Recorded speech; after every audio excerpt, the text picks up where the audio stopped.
Students, आपका मेरे channel hi fi education में आपका स्वागत है। स्टूडेंट्स, आज की जो मेरी महत्वपूर्ण वीडियो है वो जैन धर्म से संबंधित मेरी सेकंड वीडियो है। इससे पहले स्टूडेंट्स हमने पढ़ा था कि जैन धर्म की जो मेरी फर्स्ट वीडियो थी उसमें हमने पढ़ा था कि जैन धर्म की पृष्ठभूमि के बारे में, महावीर स्वामी के जन्म और उनकी मृत्यु के बारे में, उनके द्वारा दिए गए उपदेश एवं शिक्षाओं के बारे में, मतलब कि फर्स्ट तीर्थंकर से लेकर 24वें तीर्थंकर के बारे में हमने वहां पे पढ़ा था। और आज की जो वीडियो है स्टूडेंट्स, आज हम इसमें देखेंगे जैन सभाओं के बारे में, महावीर के द्वारा स्थापित किए गए उनके संघ के बारे में, जैन धर्म के विभाजन के बारे में, उनके प्रति जैन धर्म के स्वामी के जो मतलब कि तीर्थंकरों के संबंधी जो उनके प्रतीक चिन्हों के बारे में, जैन साहित्यों के बारे में। इसके अलावा स्टूडेंट्स कुछ अन्य बातें हैं जो कि कला और मूर्तियों से संबंधित और मंदिरों से संबंधित है, उनके बारे में पढ़ेंगे। तो स्टूडेंट्स, जब आप ये दोनों वीडियोस देख लेंगे, मतलब कि जैन धर्म से संबंधित आपके ऑलमोस्ट जितने भी प्रश्न होंगे वो हल हो जाएंगे। इसके अलावा भी अगर आपने कुछ और ज्यादा जानकारी लेनी है तो फिर उसके अलावा स्टूडेंट्स आप एनसीईआरटी की बुक्स फॉलो कर सकते हैं। तो चलिए स्टूडेंट्स, इस चैप्टर को अब हम आगे से शुरू करते हैं। तो सबसे पहले स्टूडेंट्स, जैसे कि मैंने लिखा हुआ है ऊपर, जैन सभाएं। स्टूडेंट्स, बौद्ध धर्म के समान ही जैन सभाओं का भी आयोजन हुआ। इसमें स्टूडेंट्स दो सभाओं का आयोजन हुआ, प्रथम जैन सभा और द्वितीय जैन सभा। तो स्टूडेंट्स, जो प्रथम जैन सभा थी वो पाटलिपुत्र में 4th शताब्दी ईसा पूर्व में जो इनके जो अध्यक्ष थे वो स्थूल भद्र थे, और ये स्टूडेंट्स चंद्रगुप्त मौर्य के समय में हुई थी। तो ये आपने याद रख लेना, चंद्रगुप्त मौर्य के समय में पाटलिपुत्र में 4th शताब्दी ईसा पूर्व में, और स्थूल भद्र इसके अध्यक्ष थे। तो स्टूडेंट्स, आगे मैंने लिखा है कि जैन साहित्यों में 12 अंगों का संकलन किया गया। तो इसमें स्टूडेंट्स जैन साहित्यों में 12 अंगों का संकलन किया गया है, जो कि प्रथम जैन सभा के दौरान हुआ था। 12 अंगों का संकलन, जिसके बारे में स्टूडेंट्स आगे हम पढ़ेंगे। तो स्टूडेंट्स, जो आगे हम पढ़ते हैं कि द्वितीय जैन सभा, जो द्वितीय जैन सभा है वो वल्लभी में हुई, और 6ठी शताब्दी में स्टूडेंट्स इसके मतलब कि इसका जो एक सन है वो आप ऑलमोस्ट मान लीजिए 512 ईस्वी में। इन दोनों सभाओं के बीच स्टूडेंट जो एक गैप था वो 1000 वर्षों का गैप था। तो ये भी आप याद रख लेना। और इनके जो अध्यक्ष हैं स्टूडेंट्स वो थे देव तीर्थंकर, जिनको क्षमा श्रवण भी कहा जाता है, देव तीर्थंकर। तो ये आपने याद रखना स्टूडेंट्स, ये दो हुई थी जो दो जैन सभाएं, फर्स्ट पाटलिपुत्र में, द्वितीय वल्लभी में। तो आगे स्टूडेंट्स हम ध्यान देते हैं कि महावीर स्वामी ने संघ की स्थापना की। ये क्या था स्टूडेंट्स, मैं आपको एक बात बता दूं कि महावीर स्वामी ने जब शिक्षा दीक्षा ग्रहण कर ली, जब उनको ज्ञान की प्राप्ति होगी, तो स्टूडेंट्स उन्होंने ज्ञान का प्रचार प्रसार करना चाहा। तो उन्होंने ज्ञान का प्रचार प्रसार किया कि मतलब कि लोग आडंबरों से निकलें और सच्चे ज्ञान की प्राप्ति करें, कि किस तरीके से मतलब कि मोक्ष की प्राप्ति आपको हो सकती है। तो इस तरीके से स्टूडेंट्स उन्होंने ज्ञान की प्राप्ति जो खुद करके उसके बाद उन्होंने उसका प्रचार प्रसार किया, और अधिक प्रचार प्रसार करने के लिए स्टूडेंट्स उन्होंने फिर महावीर स्वामी ने एक संघ की मतलब कि संघ की स्थापना की, जिसमें स्टूडेंट्स 11 अनुयायी थे जो गंधर कहे गए। ये स्टूडेंट्स क्या था कि मतलब कि ये इनके ना एक 11 अनुयायी थे जो कि हमेशा इनके साथ रहते थे, जो गंधर कहे गए, मतलब कि जिनको गंधर कहा गया। और ये इसके बारे में स्टूडेंट्स जैन धर्म में बताया गया है, जो कि 11 अनुयायी थे और जो जिनको गंधर कहा गया। आगे पढ़ते हैं स्टूडेंट्स। महावीर के मृत्यु के बाद सुधर्मन संघ का प्रमुख बना। ये क्या था स्टूडेंट्स कि महावीर की जब मृत्यु हो गई थी तो इन गंधर्वों के लिए मतलब कि जो एक संघ था, इसका जो नेतृत्व करने के लिए सुधर्मन को एक संघ का प्रमुख बनाया गया। मतलब कि इनका नेतृत्व करने के लिए सुधर्मन को ये मतलब कि नेतृत्व का करने के लिए इनको बोला गया, तो ये इनके प्रमुख बने।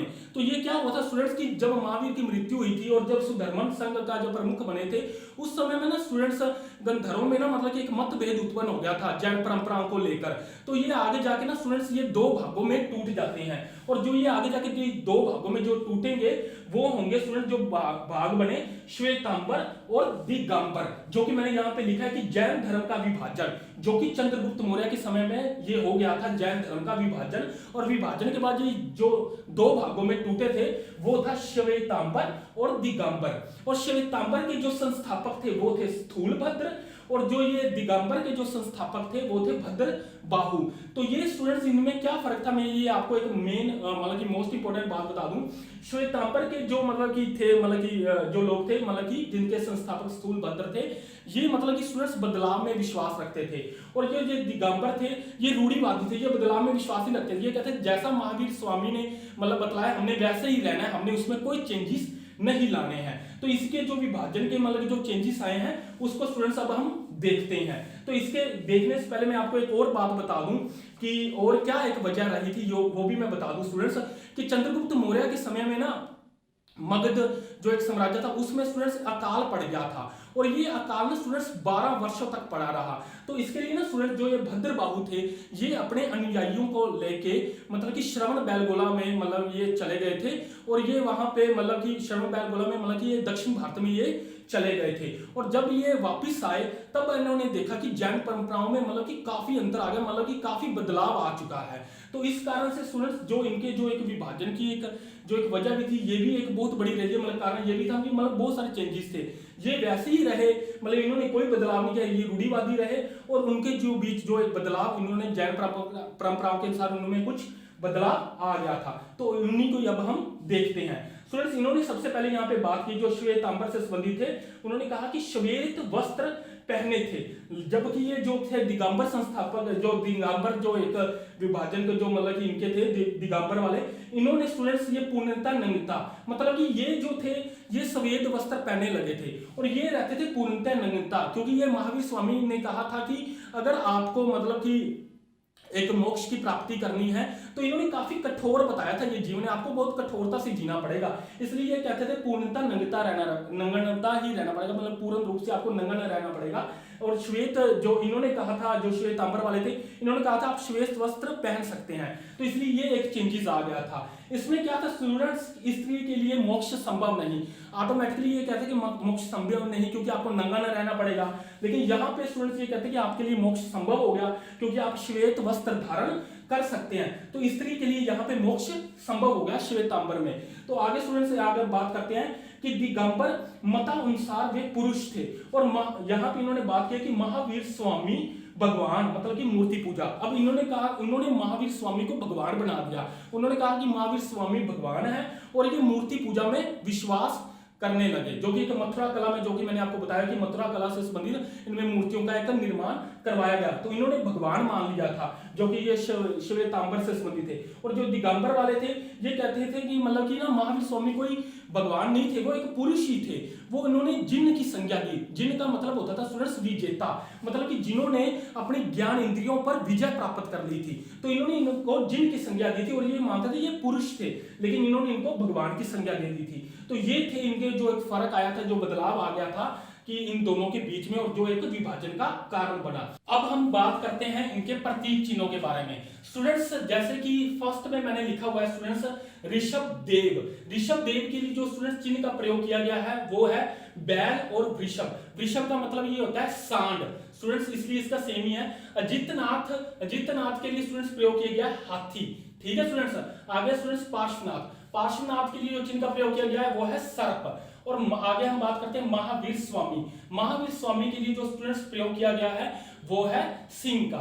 ये स्टूडेंट्स इनकी 24 तीर्थंकरों में से जो मतलब कि प्रमुख हुए हैं, जिनके बारे में ये बात की गई है, जिनसे रिलेटेड ये क्वेश्चन आते हैं, उन्हीं के प्रतीक चिन्हों के बारे में मैंने यहाँ पे बताया है। इसके अलावा स्टूडेंट्स आपको पिछली वीडियो में एक बात याद हो तो मैंने बताया था कि ऋषभ देव को संस्थापक कहा गया है और जो वास्तविक संस्थापक हैं वो महावीर स्वामी को बताया गया है, तो ये आपने याद रख लेना है। तो ये तो थे इनके जो प्रतीक चिन्ह, ऋषभ देव के बैल और वृषभ, ऋषभ जिसको सांड कहा जाता है, अजितनाथ के लिए हाथी, पार्श्वनाथ के लिए सर्प और महावीर स्वामी के लिए सिंह का।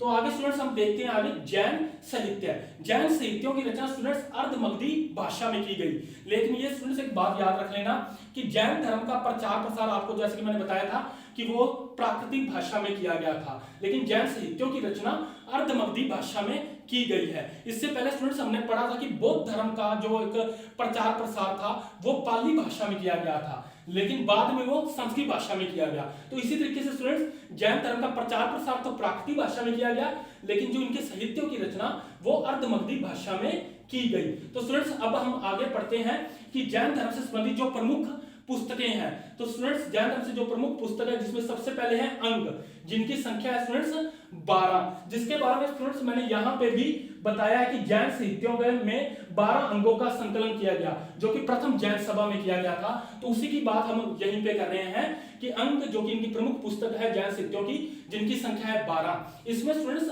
जैन सिद्धांतों का वर्णन किया गया है, मतलब जैन साहित्य में इसमें जो अंग इनकी जो प्रमुख पुस्तक है इनमें जैन धर्म से संबंधित जो कि जैन सिद्धांत हैं इनके, उनका वर्णन किया गया है। आगे स्टूडेंट्स है उपांग। उपांगों की संख्या भी स्टूडेंट्स क्या है 12। इसमें स्टूडेंट्स अंग का विस्तार, मतलब कि अंगों का विस्तार किया गया है, अंगों के बारे में मतलब कि पूरी डिटेल में जानकारी दी गई है, अंग का विस्तार उपांग में किया गया है। आगे स्टूडेंट्स प्रकीर्णन, इसकी संख्या है 10।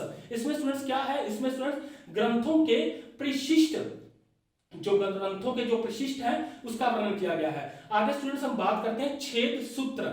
छेद सूत्रों की संख्या है स्टूडेंट्स 6। और आगे है स्टूडेंट्स मूल सूत्र, इसकी भी संख्या है, इसकी जो संख्या है स्टूडेंट्स 4। छेद सूत्र की संख्या 6 और मूल सूत्र की संख्या 4। इन दोनों में स्टूडेंट्स भिक्षु और भिक्षुकों के नियम और उनके आचरण के बारे में बताया गया है। तो ये तो थे स्टूडेंट्स जैन साहित्यों से संबंधित जो उनकी प्रमुख पुस्तकें। पहली थी दूसरी है उपांग, तीसरी है प्रकीर्णन, चौथी है छेद सूत्र और पांचवी मूल सूत्र, तो जिनके बारे में स्टूडेंट्स जानकारी दी गई है। आगे स्टूडेंट्स हम बात करते हैं जैन साहित्यों को आगम कहा जाता है। ये स्टूडेंट्स मोस्ट इंपोर्टेंट क्वेश्चन है, ये आपने जरूर याद रख लेना है, जैन साहित्यों को आगम कहा जाता है। तो आगे स्टूडेंट्स हम बात करते हैं भगवती सूत्र। ये स्टूडेंट्स क्या है ये भी मैं आपको बता दूं कि भगवती सूत्र स्टूडेंट्स जो कि आपने पिछली वीडियो में देखा होगा, जो महाजन पद से रिलेटेड थी, कि 16 महाजन पदों की जो व्याख्या थी वो भगवती सूत्र या बौद्ध धर्म से संबंधित स्टूडेंट जो अगुत्तर निकाय है उसमें दी गई है, या तो अगुत्तर निकाय में दी गई है या भगवती सूत्र में दी गई है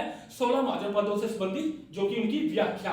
तो इसमें हम बात करते हैं स्टूडेंट, इसमें क्या दिया गया है कि भगवती सूत्र में, इसमें स्टूडेंट्स महावीर एवं अन्य जैन मुनियों का जीवन चरित्र, स्टूडेंट्स इसमें जैन धर्म से संबंधित इसमें बताया गया है कि महावीर या अन्य जैन मुनि, मतलब कि जो अन्य जो तीर्थंकर हुए हैं या जो भी जैन मुनि हुए हैं उनके जीवन का चित्रण दिया गया है जो कि भगवती सूत्र में।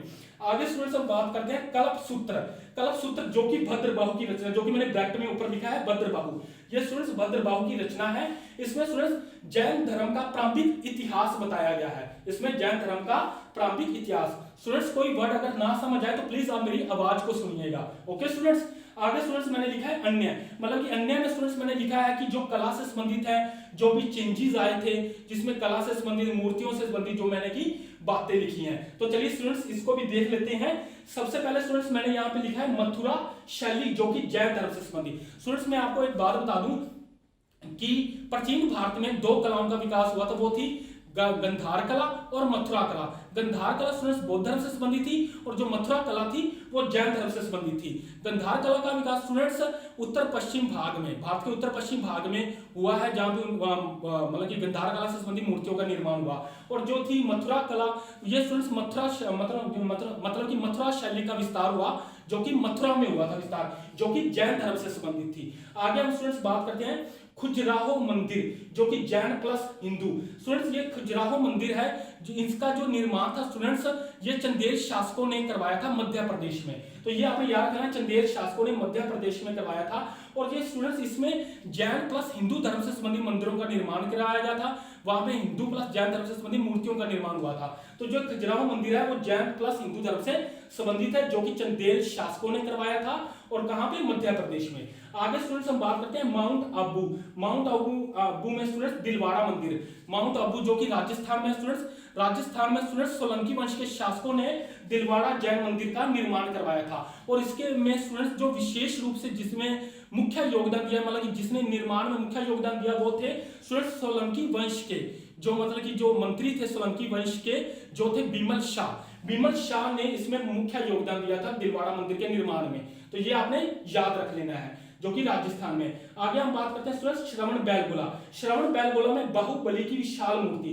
स्टूडेंट श्रवण बेलगोला में जो कि कर्नाटक में स्टूडेंट, मतलब कि वहां पे बाहुबली की विशाल मूर्ति, इसके बारे में भी ये भी बता दूं इसका निर्माण किसने करवाया था स्टूडेंट्स, जो कि गंग वंश के जो मंत्री थे स्टूडेंट्स, जो थे चामुंड राय, उन्होंने बाहुबली की विशाल मूर्ति का निर्माण कराया था। स्टूडेंट्स बाहुबली से संबंधित एक और मतलब की बात है जो कि मोस्ट इंपोर्टेंट है, इसमें यह बताया गया स्टूडेंट्स कि 12 वर्ष पर महामस्तकाभिषेक, मतलब कि 12 वर्ष में बाहुबली की जो मूर्ति थी उनके लिए मतलब उन पर महामस्तकाभिषेक करवाया जाता था, मतलब कि जल अर्पण करवाया जाता था। तो ये तो थी स्टूडेंट्स जैन सभा से संबंधित जो मेरी सेकंड वीडियो। अब हमने जैन धर्म से संबंधित मतलब कि ऑलमोस्ट सारे प्रश्न हल कर लिए हैं। आज हमने स्टूडेंट्स क्या देखा था कि इसकी जो जैन सभाएं, इसके अलावा स्टूडेंट्स हमने महावीर स्वामी से संबंधित जो उनका जो संघ की स्थापना की थी, जैन धर्म के विभाजन के बारे में जो 2 भागों में बटा श्वेतांबर और दिगंबर में, आगे स्टूडेंट्स हमने इनके प्रतीक चिन्हों के बारे में बात की थी, फिर जैन साहित्यों के बारे में बात की थी, जैन साहित्यों को क्या कहा जाता है, आगम इसके बारे में बात की, भगवती सूत्र के बारे में बात की, कल्प सूत्र के बारे में बात की। इसके अलावा जो अन्य था, जो कला से संबंधित थी, जो मंदिरों के निर्माण हुए, जो मतलब की परंपराएं बदली, जो चेंजेस हुए, जो बदलाव हुआ, उसके बारे में बात की। इसके अलावा एक और मोस्ट इंपोर्टेंट स्टूडेंट्स मैं आपको बात बता देता हूं, वो क्या है कि स्टूडेंट्स की जैन धर्म में ना मोक्ष प्राप्त करने के लिए प्राण त्यागने की विधि का मतलब कि वर्णन किया गया है। ये क्या कि स्टूडेंट्स कि अगर आपको मोक्ष की प्राप्ति करनी है तो आप खाना पीना छोड़ के मतलब उस परम पिता परमात्मा की साधना में लग जाइए, मतलब उसके ध्यान में लग जाइए, उसको ज्ञान प्राप्ति करने में लग जाइए और अपने प्राण त्याग दीजिए। तो ये प्राण त्यागने की विधि को इसमें मतलब कि जैन धर्म में मोक्ष प्राप्ति की मतलब बताया गया है। तो इसमें स्टूडेंट्स ये क्या था कि चंद्रगुप्त मौर्य ने भी ना अपने अंतिम समय में श्रवण बेलगोला में जा करके मतलब कि वहां पे अपने जो मोक्ष की प्राप्ति करने के लिए अपने खाना पीना छोड़ करके अपने प्राण की त्याग दिए थे। तो ये तो था स्टूडेंट्स जैन धर्म से संबंधित जो आज हमने कंप्लीट कर ली है, जो मतलब कि फर्स्ट और सेकंड वीडियो से जैन धर्म को जो भी चैप्टर कंप्लीट कर लिया है। इसके बाद हमारा स्टूडेंट्स मगध के उत्कर्ष के बारे में पढ़ेंगे।